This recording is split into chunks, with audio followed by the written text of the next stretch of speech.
Halo semuanya, kembali lagi di soal dan jawaban pembelajaran TVRI.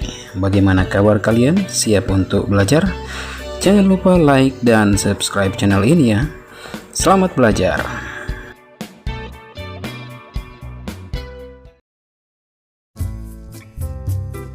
Mari kita mulai. Pertanyaan pertama, apa makna persahabatan menurut Adi?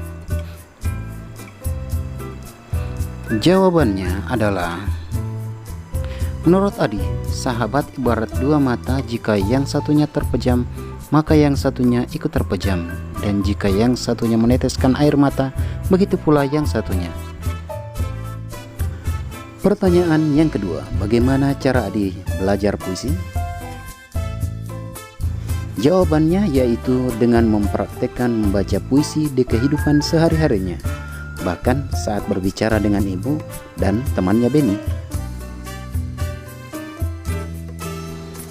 Pertanyaan yang ketiga, ada dua buah. Yang pertama, tuliskan 3 teknik membaca puisi. Yang berikutnya, buatlah puisi yang bertemakan keluarga dan bacakan di depan keluargamu. Jawaban yang pertama adalah 3 teknik membaca puisi. Yang pertama, ketetapan ekspresi atau mimik. Yang kedua, kinesik, yaitu gerakan anggota tubuh.